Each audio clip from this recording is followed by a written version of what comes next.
Salut Vianney. Salut Paul, tu vas bien? Ouais, ça va, merci et toi? Ça va, nickel. Tu m'entends bien? Très bien et toi? C'est ok pour toi? Ouais, impeccable, impeccable, impeccable. Bon, top.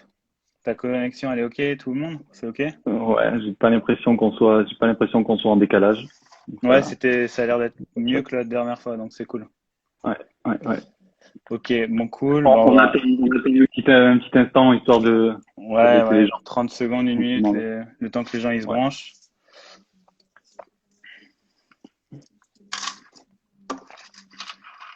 Peu de matchs à l'affiche ce soir, non? Ouais, c'est pauvre, hein. La dernière fois, la première conf, c'était Ligue des Champions, tout était plein, Et là c'était maintenant c'est Coupe de France. et Soir de Coupe de France. là, c'est triste. Là, c'est très triste. C'est très triste. Tu vas à Paris ce soir ou pas? Non, non, non. Non? Aujourd'hui, je me suis abstenu. Je me suis abstenu. Et toi? Non, moi, cette nuit, Open d'Australie. Enfin, Mais toi, d'Australie. c'est pas ta spécialité, toi.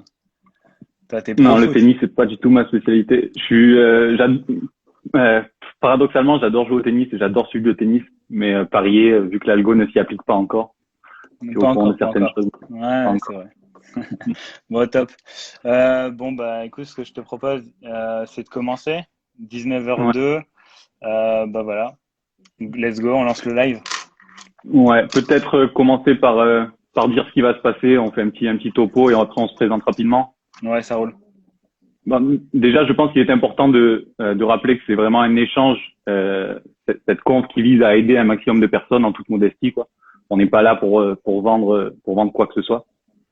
Et on prend vraiment du plaisir à parler paris sportifs parce qu'on est passionné par ça C'est ça. et qu'on est parieur. Peut-être, donc on va commencer par se présenter. Ensuite, on parlera de différents aspects qui vont permettre d'établir des stratégies sérieuses pour pour optimiser ses placements dans les paris sportifs. C'est ça. Ouais, c'est ça. L'idée, c'est vraiment de faire aucun placement de produit. Ça sert à rien. Là, c'est vraiment pure passion. Et l'objectif avec Paul, ce qu'on s'est dit, c'est de vous donner des petits tips et des petits conseils que vous pouvez directement appliquer dès demain sur votre gestion de bankroll, vos paris, etc. Et on mettra dans tous les cas des visuels, des choses vraiment importantes de ce qu'on va se dire pour que voilà, vous vous en souvenez et vous les répliquez. Let's go, Paul, je te Yes. laisse te présenter. Ouais, rapidement, parce que je pense qu'il y en a plein qui nous connaissent pas mutuellement. Euh, Moi, je suis entré indirectement dans les paris sportifs en 2016 quand j'étais étudiant en fac de maths. En fait, j'étais passionné de sport et plus particulièrement de foot. Et avec un de mes profs, on a co-créé un algorithme prédictif qui, bien sûr, a pas mal bougé depuis. Et c'est ce qui m'a permis de financer ma scolarité. Et fort de cette expérience, j'ai voulu mettre l'algorithme à disposition de tout le monde, en fait. Le rendre accessible à tous les parieurs, peu importe leur niveau, qu'ils soient aguerris ou débutants. Et aujourd'hui, forcément, je suis encore parieur. Je vis de ça. Et l'algo de Polo existe depuis maintenant 2 ans et demi. Bah, top. Top. Ben moi, enchanté à tous. Vianney, je suis le fondateur de BTM, une application de gestion et d'aide dans les paris sportifs. Ça fait 8 ans que je suis parieur. Ça fait 2 ans et demi qu'on est sur le projet, 3 ans maintenant. On est situé dans le nord de la France, à Lille. On est une équipe de 6 personnes. Voilà, à titre perso, je parie comme Paul. J'ai gagné aussi ma vie grâce au pari. Il fut un temps quand j'avais un peu plus de temps. Maintenant, c'est un peu plus un revenu occasionnel, mais voilà, en tout cas, grand passionné de paris sportifs et de différentes stratégies. Donc voilà. Ok.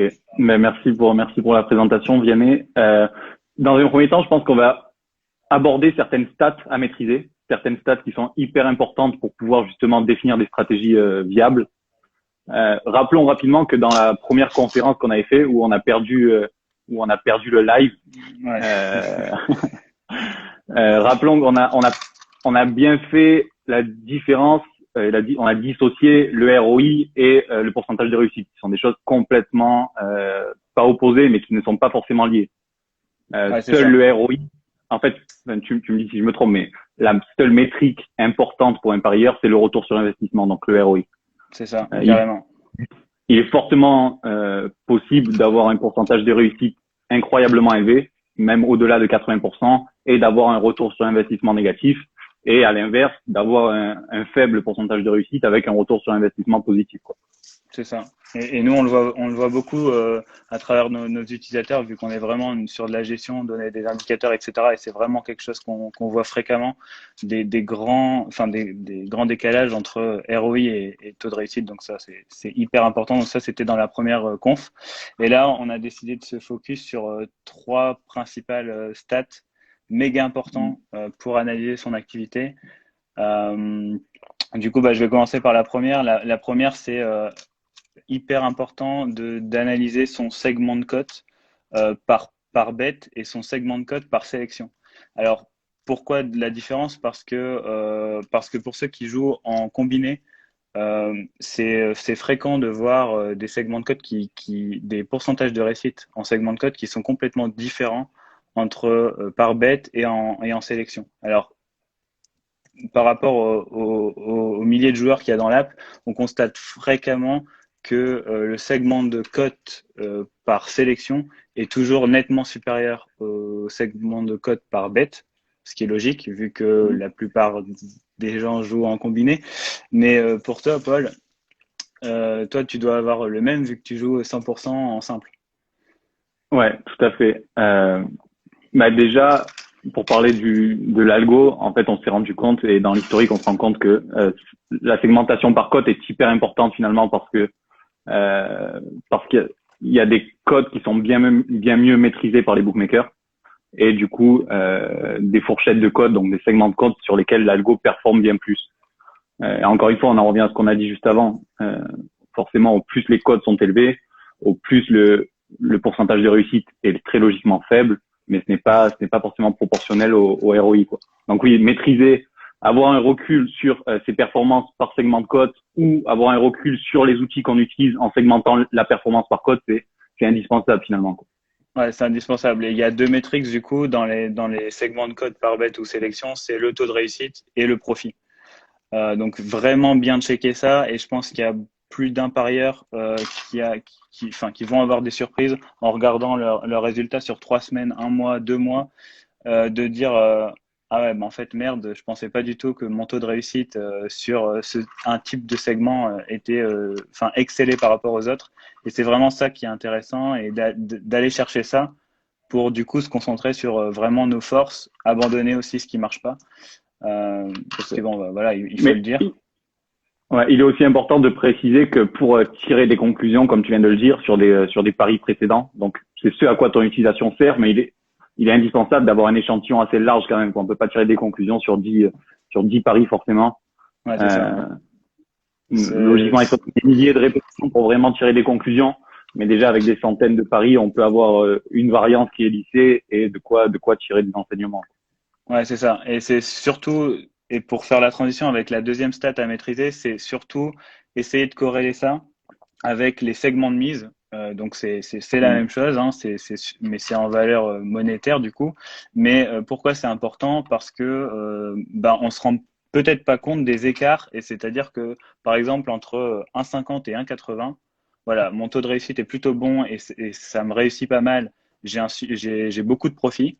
Par contre, sur les cotes supérieures à 2,3, prenons un exemple, à 2,3 jusqu'à 2,7, c'est là où j'ai un taux de réussite qui est pas forcément dégueulasse, qui est un peu en dessous, mais pas forcément dégueulasse. Par contre, je perds énormément. Et donc là, c'est aussi le moment de se poser les bonnes questions et de peut-être réduire ses mises sur ces segments de cotes-là. Parce que si les mises que vous mettez sur un segment de cote qui est jugé un peu plus safe, vous le mettez pareil sur un segment de cote un peu plus osé, c'est quand même pas méga bien géré, mais voilà. Ouais, ce que tu veux dire, c'est que observer ses performances par segment de code, ça permet vraiment d'ajuster sa gestion de bankroll, qui encore une fois est l'une des clés pour être rentable dans les paris sportifs. Mais forcément, si on a un faible pourcentage de réussite, la hauteur du risque doit être plus basse que lorsqu'on a un très fort pourcentage de réussite, donc des petites cotes, quoi. Ouais, c'est ça. C'est ça carrément. Et voilà. Et la dernière, parce que, enfin voilà, segment de code, segment de mise, c'est quand même très proche. La dernière, c'était surtout d'analyser ces résultats par ligue et équipe. Et c'est quelque chose que, bah, du coup, là, Paul fait très bien vu que lui, il segmente beaucoup ses résultats par championnat sur une période donnée. Et ça, c'est hyper important pour vraiment avoir un recul et qu'on soit monosport ou multisport. Il faut vraiment Mm. analyser ça et je pense que notamment si on joue une équipe qui joue sur plusieurs compétitions, on peut parfois être surpris de ses performances entre de la Ligue 1 et de la Ligue des Champions par exemple. Et enfin voilà, moi je pense que toi Paul, tu vas être meilleur que moi sur cette explication-là vu que toi tu segmentes tout par performance à la Ligue.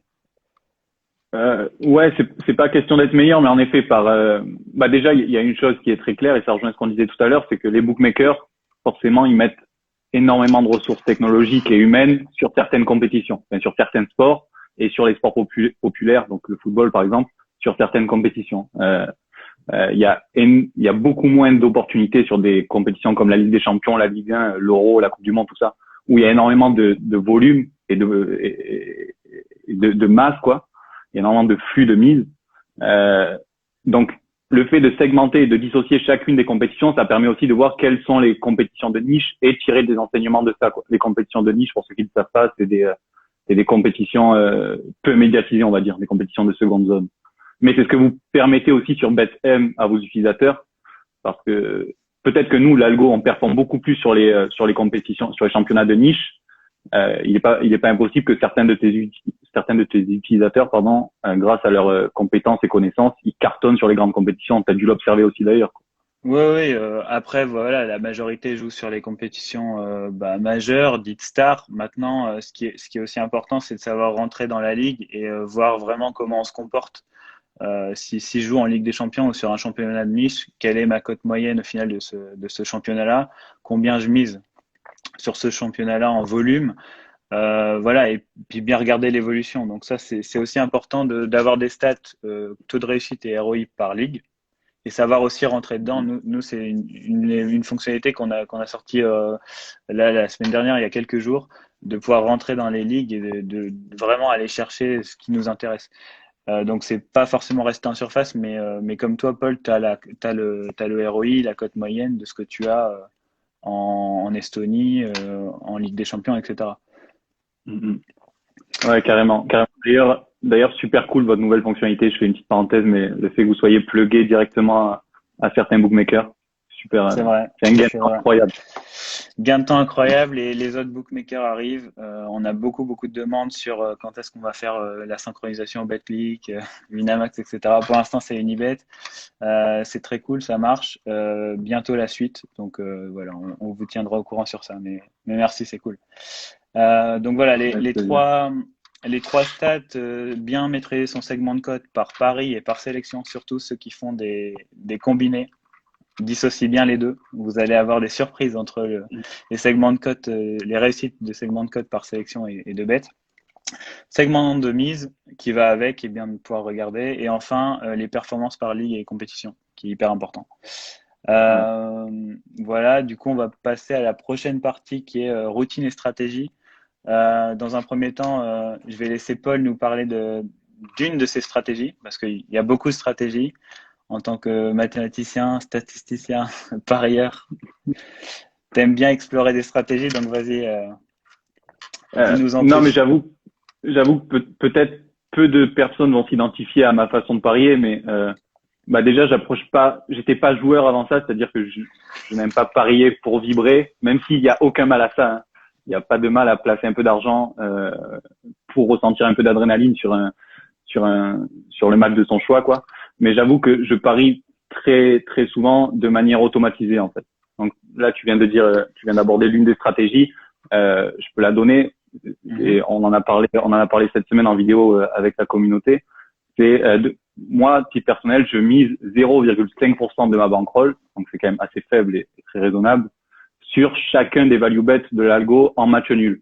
C'est-à-dire qu'à chaque fois que l'algo me sort un match nul qui est value bet, je mise 0,5% de ma bankroll. Peu importe la hauteur de cette bankroll, J'ai mis 0,5%. Alors 0,5%, pourquoi? Très simplement parce que certes, le retour sur investissement est élevé, il est à 26,3% sur cette stratégie-là, et tous les Ouais. résultats, encore une fois, sont vérifiables sur l'algo, mais le taux de réussite est très faible aussi. Il est que de 36,8%. Donc, ce qui veut dire on peut se prendre des variances grandes, c'est-à-dire qu'il peut y avoir 8, 9, 10 matchs sans réussite. Si on parie 10% de sa bankroll par pari et qu'on a 10 matchs sans réussite, c'est un sacré, On est vite banqueroute, ouais. ouais, tu peux vite dégringoler, quoi. Donc, c'est l'une des stratégies qui est la routine pour cette stratégie. En plus, elle est hyper simple, quoi. C'est juste tous les matins aller checker, ou la veille, aller checker quels sont les value bets sur l'algo sur les matchs nuls et placer 0,5% dessus. Et Mais dans voilà, ce cas-là, le bankroll, elle est indispensable et c'est pour ça que tout à l'heure, tu as bien mis l'accent dessus. Le fait d'avoir un antécédent de ses paris, une expertise, une analyse de ses propres paris, c'est hyper important pour ça, quoi. ouais, et puis moi, la question que je veux te poser et qui aidera aussi d'autres personnes, c'est que en fait, là, Paul le fait sur les matchs nuls avec ses value bets. Je pense que vous pouvez imaginer cette stratégie sur d'autres, en équipe, en ligue, etc. Enfin voilà, vous faites ce que vous voulez. Mais par contre, ce qui est important à préciser, c'est que au final, toi, Paul, ton jugement n'interfère pas dans ta décision. C'est-à-dire que toi, tu recopies et enfin voilà, tu vas pas émettre un jugement sur la prédiction. Non, il n'y a pas de. Ouais, t'as entièrement raison. Il n'y a aucun aspect émotionnel là-dedans, quoi. C'est purement rationnel, en fait. C'est juste des chiffres. On sait que l'algo ne traite que des données mathématiques, on va dire directement chiffrables. Il n'y a pas de ressenti. Il est pourtant pas impossible d'utiliser l'algo ou un autre outil ou de parier en ajoutant une analyse personnelle, une expertise humaine. Il n'y a pas de mal à ça, quoi. C'est pas ma façon de faire, mais certains sont gagnants et donc Ouais, bien sûr. c'est entièrement cool, quoi. Bah, il y en a plein de façons. Je pense qu'il y a beaucoup d'outils d'aide à la décision, que ce soit des analyses écrites de journalistes ou des algorithmes prédictifs. Dans tous les cas, c'est de l'aide à la décision. Et voilà, à vous de vous faire votre jugement. Est-ce que vous allez y aller ou pas y aller? Mais maintenant, ce qui est intéressant dans ta façon, c'est qu'au final, toi, tu respectes une série de règles que tu suis à la règle, enfin, que tu suis à la lettre, pardon, et que voilà, tu appliques, et à la fin, ça te donne des résultats. Donc toi, tu disais combien de pourcents de ROI sur cette stratégie? 26,3, en sachant qu'il n'y a pas énormément de répétitions non plus parce que l'algo ne détecte pas des value bets sur des nuls tous les jours. Si tu veux, donc si on prend l'antécédent sur les 365 derniers jours, donc sur l'année, je crois qu'il y a eu un peu plus de 170 value bets sur des nuls détectés. Il ne fait pas une masse considérable, quoi. Mais bien Et sûr, ce n'est pas c'est ma seule. et c'est genre c'est supérieur à 3, j'imagine. La cote moyenne, elle est de 3,4. Ok, ouais, c'est très sympa. Très sympa pour Ouais. ceux qui. Voilà, ok. Et du coup, bah, moi, ça m'amène à la partie stratégie.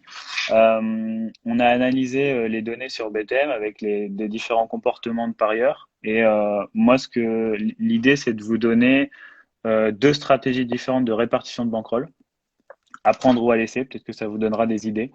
Il y en a deux qu'on a identifiées. Alors, il y en a plein, il y a plein de manières de gérer sa bankroll, de répartir sa bankroll et son capital. Maintenant, moi, je vais vous parler de deux techniques. La première, au final, je vais commencer par celle-là. Euh, la première, c'est répartir sa bankroll par type, simple ou combiné, et avoir différents profils. Donc, c'est-à-dire que on a identifié 5 profils. Donc, un profil sécuritaire, comme Paul, 0% en combiné, 100% en simple. Après, un profil prudent, 30% en combiné, 70 en simple, 50-50 équilibré. Offensif, c'est l'inverse, 70-30. Et enfin, le 100% combiné, 0% de simple, ça c'est ce que Paul déteste, et ce que moi je préconise pas du tout. Voilà, celui-là, il n'y a pas de nom, mais voilà, je pense que c'est des gens qui vont uniquement jouer pour du fun, uniquement essayer de mettre 5 euros pour en gagner 3000 sur un combiné. Et encore une fois, il n'y a pas de mal à ça. Il n'y a pas de mal Non, il à y a ça. pas On de n'est pas mal. là Non, pour. il y a pas de mal à ça. Mais maintenant, voilà, à vous de voir quel profil vous voulez utiliser. Il y a pas de règles. En tout cas, c'est des idées. Et en fait, pourquoi c'est assez simple à mettre en place parce qu'au final, bon, voilà, tout le monde sait enfin, tout le monde arriverait à segmenter un peu sa bankroll, à dire, ok, bah voilà, ça c'est mon budget. Je prévois 30% en combiné, 70 en simple, et je regarde mes résultats. Pourquoi c'est intéressant? Parce que ça permet de diversifier sa répartition de bankroll et de pouvoir lisser un peu des performances qui peuvent être moins bonnes sur du simple ou du combiné. Voilà. Moi, ça, c'est la première technique. Je sais pas ce que tu en penses, Paul. Non, je trouve ça très judicieux. Et d'ailleurs, toi, si tu devais choisir l'une des quatre, l'un des quatre auteurs de auxquels tu t'identifierais le plus. Je sais pas. Tu me l'avais pas. On s'était pas prévu cette question. Mais c'est bien. Je sais pas. Moi, perso, ma stratégie, elle s'apparente plus à de l'équilibré. Je suis pas le gros fou à. Je suis pas le gros fou à faire du 100% ou du 98% de combiné et 10% de simple. Maintenant, j'aime quand même bien les combinés. J'évite de dépasser 2 à 3 sélections parce que je sais qu'après, le taux de réussite chute considérablement. Et donc voilà, j'évite. Maintenant, 50% en combiné, c'est énorme pour toi. Après, je joue pas 50% sur des combinés de 5 matchs, quoi. Ça, c'est non. Ça, c'est beaucoup trop. Par contre, ce que je peux dire, c'est que vraiment, c'est très commun de voir 50% de réussite globale, taux de réussite global 50%. Et en fait, le taux de réussite à la sélection, on est à genre 80-85%. Ouais. Donc là, en fait, quand on constate ce genre d'écart, bah, on a le seum. Vraiment, on a le seum. On se dit merde. Si j'avais joué en simple, qu'est-ce qui se serait passé? Et voilà, Ouais. voilà. Donc c'est pour ça qu'il faut avoir un peu un équilibre. C'est là que BetM, enfin votre app, elle est super intéressante pour avoir un retour sur ça. Rappelons que les paris combinés, en pariant en combiné, que ce soit bon bien sûr au plus on additionne de matchs sur un même pari, au plus le taux de retour au joueur est faible. C'est-à-dire que les taxes sur le pari sont élevées. Donc l'espérance de gain est plus faible. Encore une fois, je dissuade pas les gens de parier en combiné. Personne pour orienter qui que ce soit. Mais c'est pas une manière optimisée d'être gagnant, même s'il y en a plein qui sont gagnants en pariant exclusivement en combiné, quoi. Non mais ouais, enfin voilà, je pense que la dernière stat que je t'ai donnée, elle va entièrement dans ton sens. C'est voir 50% de réussite et enfin voilà. Et même moi, il m'est arrivé de voir un 15% de réussite parce que la personne jouait que en combiné. Et pourtant, elle avait un taux de réussite à 78-80% à la sélection, quoi. Parce qu'à chaque fois, il y avait une sélection, deux sélections qui plantaient dans ces trucs. Et au final, bah voilà, c'est dommage parce que à jouer en simple, bah, je pense que enfin, voilà, le ROI il est ouf. Alors, c'est sûr enfin, voilà, il est peut-être pas ouf à son sens, mais en tout cas, ça fait un joli ROI de 20, 30, 40%. Pas suffisant pour ceux qui veulent faire x15, mais en tout cas, c'est sympa. Et la deuxième strat, très rapidement, avant de passer aux questions-réponses, du coup, c'est de répartir sa bankroll. Alors ça s'adresse surtout aux gens qui sont multisports. C'est d'avoir une bankroll répartie par sport, de savoir identifier vos sports où vous êtes bon en taux de réussite et en ROI, et de savoir faire une répartition. Bah voilà, X%, je me la loue en foot, en basket, en tennis, par exemple, ou d'autres sports, et de s'en tenir. Et de savoir ajuster son budget en fonction des résultats aussi qu'on a ou qu'on constate. Encore une fois, pourquoi c'est intéressant? La diversification, c'est la clé. Voilà, donc ça évite de mettre tous ces œufs dans le même panier. Enfin voilà, de voir que au final, je mise beaucoup trop, de manière un volume trop important en basket alors que mon ROI est un peu nul. Et en fait, cette répartition de bankroll par sport, on peut l'appliquer pour les gens en monosport, donc qui jouent que sur du foot. On peut l'appliquer à la ligue ou ou par exemple pour prendre l'exemple de Paul, je vais faire une répartition de bankroll entre les championnats niches et les championnats majeurs. Et de regarder comment se comporte ma bankroll. Qu'est-ce que je peux en tirer? Yes, carrément intéressant. Carrément intéressant. Donc voilà. Ouais, vas-y, si tu as un truc à rajouter sur ça. Non, honnêtement, je pense que je suis complètement raccord avec tout ce que tu viens de dire. Et je viens de voir que dans le chat, il y en a qui disent qu'on répond pas aux questions, mais on va y répondre maintenant. Ouais. Du Allez. coup, je vais prendre les questions. Ok. Alors, est-ce possible d'avoir cette stratégie par écrit? Yes. Ouais. On va mettre ça en poste dès demain. On met ça en poste en résumant les stats principales à maîtriser et les différentes répartitions de bankroll. Vous pourrez les avoir par écrit et puis comme ça, c'est cool pour tout le monde. Ouais. Vous pouvez les. Et j'ai vu passer aussi une question qui rejoint un peu celle-ci, c'est est-ce qu'il y aura un replay de cette conférence, même si on l'a dit au tout début. Si cette Oui, fois on ne la perd on pas, espère. oui, il y aura un replay, bien sûr. Bien sûr. Euh, tes pronostics pour un. Alors, Paul, est-ce que tu as d'autres Ouais. stratégies à part les nuls? Ouais, bien sûr, c'est pas la seule. Et d'ailleurs, d'ici certainement une dizaine de jours au grand maximum, on va envoyer une série de petites vidéos où on exposera certaines stratégies avec toutes les modalités pour chacune des stratégies. Bien sûr, ce sera complètement gratuit et c'est pas pour donner des leçons, mais c'est pour donner des stratégies. Si certaines veulent les suivre, ils peuvent. Et, euh, et voilà, il y en aura plusieurs, quoi. Ok. Paul, il y a une question pour toi au-dessus, je l'ai passée. Dans ton appli, est-ce que c'est des stats ou est-ce qu'il y a des pronos? Donc c'est des pronos, et je te laisse répondre. Ouais. En fait, ouais, il y a les deux. Bien sûr, tout le but, c'est que l'algo te donne des pronostics, qu'il y ait une étude du rapport gain-risque faite dessus. Mais en plus de ça, on a mis des statistiques complémentaires pour les gens qui veulent aller plus loin que seulement les prédictions données par l'algo et ajouter une expertise personnelle, quoi. Quel sport vous semble le plus rentable?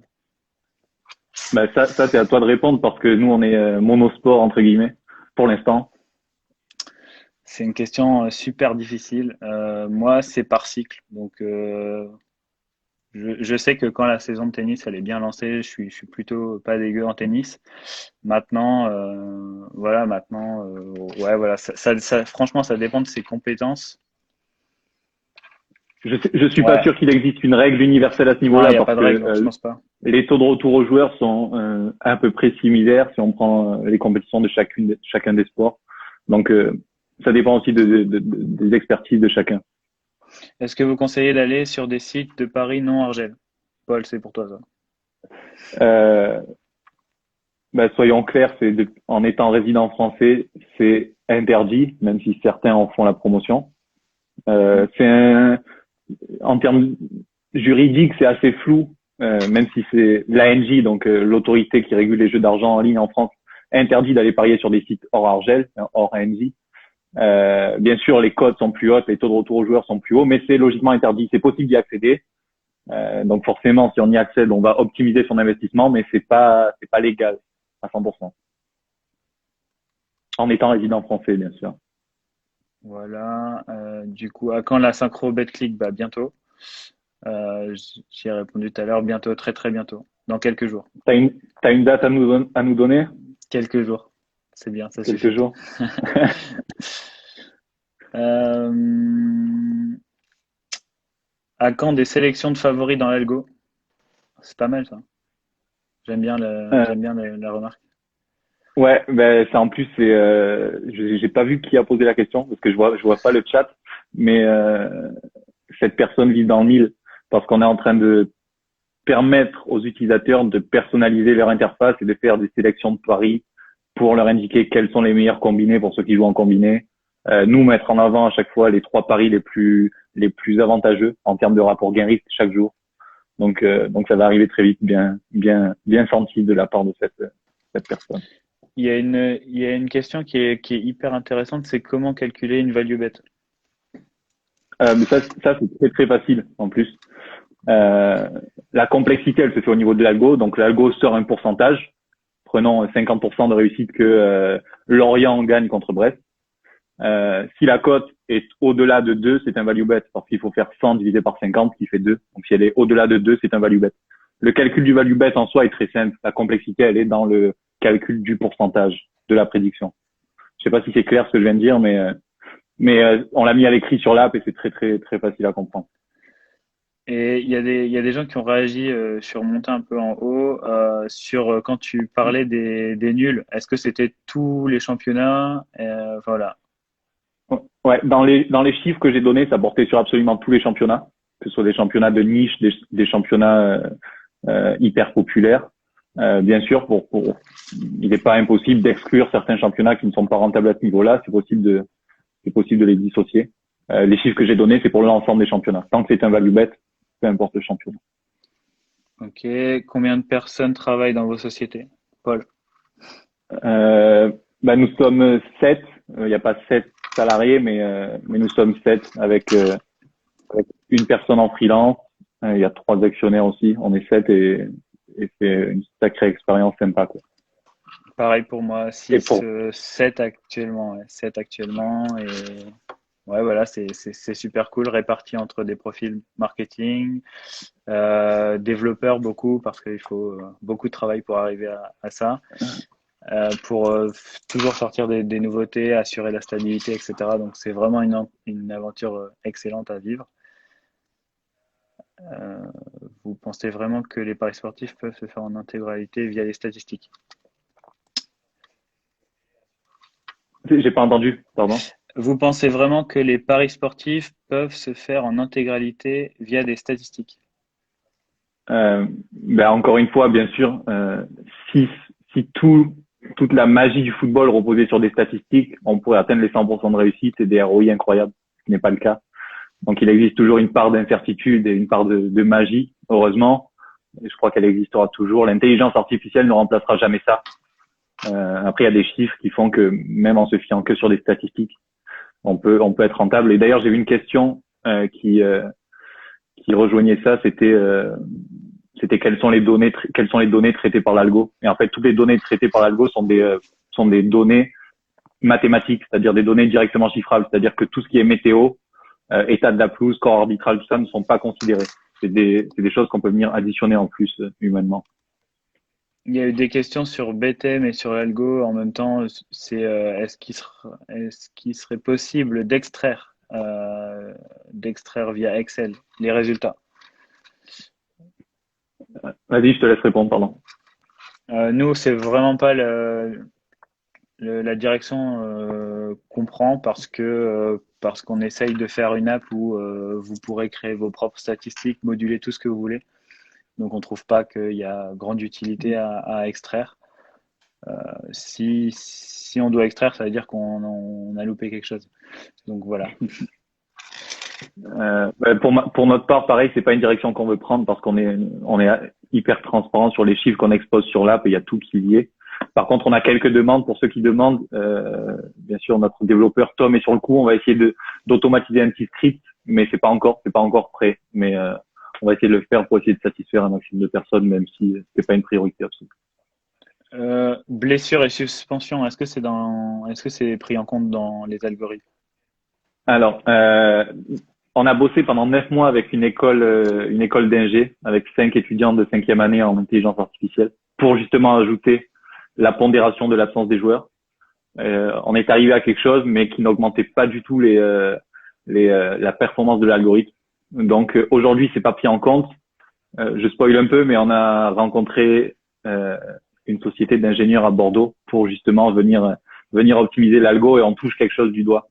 Donc il est possible que ça arrive très rapidement, mais j'en dirai pas plus. Mais est-ce que la question que j'ai envie de te poser, c'est est-ce que tu penses Hmm. que ça va vraiment, je pense que ça va améliorer certains pronostics, ça c'est une évidence, mais est-ce que tu penses que sur le volume, ça va drastiquement changer? Eh ben, en fait, intuitivement, tout le monde dirait que oui, et moi le premier, parce que c'est l'axe qu'on a essayé de développer pendant 9 mois, donc c'est quand même très long. Euh, sur le volume, pour l'instant, on n'est pas arrivé à l'optimiser. Pourtant, on est arrivé à trouver des pondérations assez justes pour chacun des joueurs, tout ça. C'est vrai que sur certains paris, qui sont des paris assez populaires, oui, sur certains matchs en tout cas.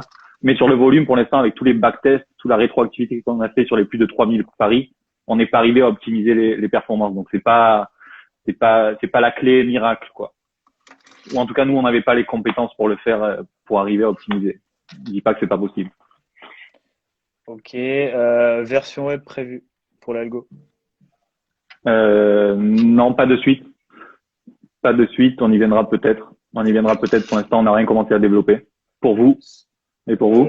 Bah ouais, ça doit arriver maintenant. C'est complexe dans le sens où c'est encore une nouvelle app qu'il faut redévelopper depuis le début. C'est chiant. Enfin voilà, c'est assez chiant. Donc Et puis ça viendra, mais c'est pas dans les premiers. non, c'est pas dans les premiers trucs parce qu'on veut vraiment aller vite sur la synchronisation automatique qui est demandée par beaucoup, qui fait gagner un temps de malade aux parieurs. Donc du coup, les questions c'est à quand Winamax bientôt, OneXBet pareil, on va faire de l'argel et du noir-gel. Donc du coup, voilà. Canon. Pourquoi ma question n'est pas lue? Désolé, je l'ai la loupé, je sais pas. Tu peux la reposer si tu veux. Après, rappelons que si les gens ont des questions à nous poser, on est hyper réactifs. Bah, sur Instagram, on répond à chacun en perso. N'hésitez surtout pas, quoi. Ouais, ouais, Vraiment pas. carrément. Carrément. Je sais même pas quelle heure il est.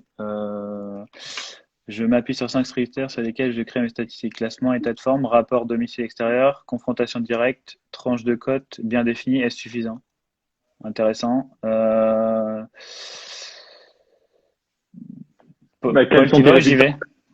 Hmm. Bah, non, tu peux y aller si tu veux, mais finalement, il y a que le résultat qui compte. Donc, il y a pas. Le fait de prendre en considération, ça revient à ce qu'on disait tout à l'heure, plein de paramètres n'est pas gage de qualité d'une analyse, quoi. Il est possible que ce soit un humain ou un algorithme. Un humain qui prend 10 000 paramètres en compte pour un match peut avoir des résultats moins bons qu'un mec qui prend 3 paramètres pour un match. Donc ça dépend finalement des résultats de cette personne. Euh, S'il est positif, bah, chapeau, il est peut-être possible d'optimiser ça, mais ça paraît suffisant. Enfin, moi, si tu veux mon avis, confrontation directe, je sais pas ce que tu en penses, Paul. On n'en a jamais parlé de ça, mais moi, confrontation directe, je m'en méfie beaucoup. En foot, je parle. Parce que les équipes évoluent, enfin voilà, les équipes évoluent, le contexte évolue. Euh, je sais pas. Moi, c'est vraiment pas le truc que je regarde à mort. En tennis, beaucoup, mais en foot, pas trop. Ouais, je pense aussi que ça dépend des sports. J'avoue que dans l'algo, les confrontations ont une pondération, enfin une importance qui est assez faible, mais c'est considéré. Donc C'est après, considéré, mais c'est faible. C'est pas parce c'est que faible. Arsenal gagne toujours sur un score, enfin, où tu vois moi, je parle de confrontation sur 15 ans. Moi, je trouve pas ça Mais, méga pertinent d'aller regarder. Mais après, c'est que mon avis. Je pense qu'au niveau mathématique, il y a un truc à faire, mais ben, oui, oui, puisqu'on le prend en compte. Mais après, il existe des cas particuliers comme l'OM qui n'a pas gagné à Bordeaux depuis, je sais pas si c'est toujours vrai cette saison, mais ouais, depuis 17 ans. Il existe des cas où c'est important d'y prêter un peu attention. C'est pas c'est toujours vrai. clair. C'est clair. Alors, du coup, la question que j'ai loupée, pardon, à quand le tennis et le basket sur l'algo? On espère très vite. Bon, déjà, ce sera le tennis avant le basket. Ce sera le tennis avant le basket et on espère que ça arrivera dans les prochaines semaines. Ça dépendra toujours de notre collaboration avec ces 12 ingénieurs de Bordeaux. Mais ça sent très bon. Voilà, ça c'est une super question qui est méga dure à répondre, mais en tout cas elle est méga stylée. Au bout de combien de paris on sait si notre stratégie est bonne ou pas? Euh, Tu veux commencer ou j'y vais? Je t'en prie. Donner un chiffre comme ça, c'est dur. Honnêtement, on dit qu'il faut minimum 1500 répétitions pour tirer des conclusions. 1500, c'est vraiment l'idéal. Mais Ça bien c'est sûr, la réponse d'un statisticien, ça. ouais, mais c'est vrai que moi-même, regarde, je t'ai parlé des matchs nuls. Il y a eu 160 répétitions et je parie dessus, donc j'ai pas attendu 1500 matchs. Je pense qu'à partir de plusieurs dizaines de paris, on peut avoir une petite idée. Et encore une fois, si tu segmentes pas mal Mm, mm, tes mm. paris et tu vas bien étudier via BetM par exemple, tu vas bien étudier tes performances en fonction des fourchettes de cotes, de tout ça, tu peux en tirer des conclusions assez rapidement, voir où tu fais fausse route et voir là où tu es très très doué, quoi. Ouais, ouais, je pense que tu as carrément raison, je te rejoins sur ça. Je pense que enfin, moi, de base, instinctivement, vu que de temps en temps j'analyse des comptes sur l'app aussi de certains utilisateurs, je trouve qu'on peut franchement, après ça dépend de son volume de paris, mais dès lors qu'on a une centaine de sélections, on arrive quand même à tirer des sacrés, Ouais, enfin, c'est pas des sacrées tendances, mais on arrive quand même à tirer des trucs sympas, quoi. bien sûr, bien sûr. Est-ce que vous pensez que ces critères, je sais pas, j'ai pas ultra compris la question. Je vais en prendre une autre en attendant. Combien de capital pensez-vous qu'il faille utiliser pour l'algo? Pour l'algo, comme pour un autre outil qu'on utilise ou pour investir simplement dans les paris, il n'y a pas de règles. Peu importe le capital, il y a des règles de base à respecter. Tu peux très bien commencer avec 100 euros comme commencer avec 10 000 euros. Euh, L'importance de la gestion de bankroll est la même. L'importance de maîtriser les trois stats que Vianney a donné précédemment sont hyper importantes aussi. Il n'y a pas de règle à ce niveau-là. Le tout est peu importe la hauteur de ta mise, qu'elle vienne pas, que tes émotions n'entrent pas en compte, que tu sois à l'aise avec cette mise et qu'elle ne mette pas en danger ta bankroll, quoi. Donc, il n'y a pas de règle. 100 euros, 10 euros, 1000 euros, 10 000 euros, il n'y a pas de Ok. règle. Bon bah j'en prends deux et après c'est ok. Vu que là on dépasse de ouf le timing, mais bon, avec plaisir. Ouais. Le prix pour l'utilisation de vos applications, bah moi je vais répondre rapidement. Le mensuel il est à 6,99. Et si vous prenez des forfaits un peu plus longs, vous ramenez le mois à 4,80 €, quelque chose comme ça. Donc très faible, outil de décision et on est très aligné avec Paul vu que c'est. Vas-y, je te laisse répondre, mais c'est à peu près pareil. Ouais, c'est les mêmes prix. À peu près, on est à 7,99 par mois. Tous les abonnements sont sans engagement. Il y a une période d'essai offerte qui est aussi sans engagement. C'est-à-dire que si on résilie avant la fin de la période d'essai, on ne sera jamais débité. Et Pareil. bien sûr, au plus on s'engage sur le temps, au plus le prix est décroissant, dégressif. Ok. Est-ce qu'on se considère milliardaire à l'heure Est-ce, actuelle? Non, est-ce même que pas millionnaire. Est-ce qu'on se considère milliardaire? Ouais, surtout pas, surtout ça c'est pas. pas. On en est très très Euh, loin. ok. Et ben, si vous avez d'autres questions, n'hésitez pas. Je pense que l'idée c'est d'ouvrir sur la prochaine conf. On en a déjà fait deux. On espère que ça vous donne quelques conseils. On va vous transmettre du contenu par écrit. On va essayer de vous remettre le replay aussi. La prochaine conf, la numéro 3, on va essayer d'inviter quelqu'un d'influent dans les paris sportifs pour vous donner d'autres conseils, d'autres manières de faire. Vas-y, Ouais. Paul, tu voulais rajouter un truc? Non, ça peut être. En fait, c'est là où ça peut être intéressant d'avoir l'avis de chacun. Est-ce qu'il préférait avoir quelqu'un du milieu, enfin, un sportif par exemple, parce qu'on en connaît quelques-uns, ou quelqu'un qui a, comme tu as dit, de l'influence dans le pari sportif. J'ai déjà des noms en tête, dont Damien, qui je pense pourrait être très intéressant parce qu'il a une approche différente de la nôtre. Euh, ouais, ça peut être intéressant d'avoir le point de vue de l'avis de chacun et surtout les sujets qu'ils aimeraient qu'on aborde en profondeur. Parce c'est quand même difficile dans ces premières confs de rentrer en profondeur. Sinon on perdrait pas mal de monde.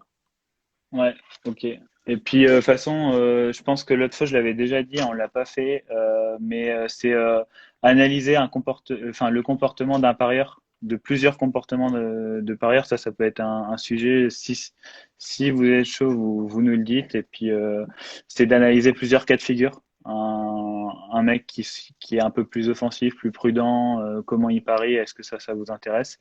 Et sinon, effectivement, si vous avez des idées de sportifs, on peut essayer, hein. On connaît pas. Paul, il connaît beaucoup plus de monde que moi.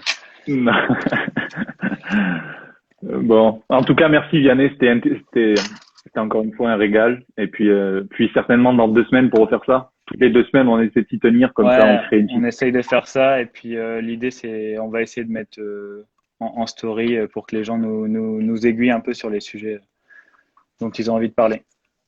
Allez, trop cool, trop cool. En tout cas, merci à chacun d'avoir suivi. Merci pour les questions que je n'ai pas vues, mais super sympa d'avoir suivi.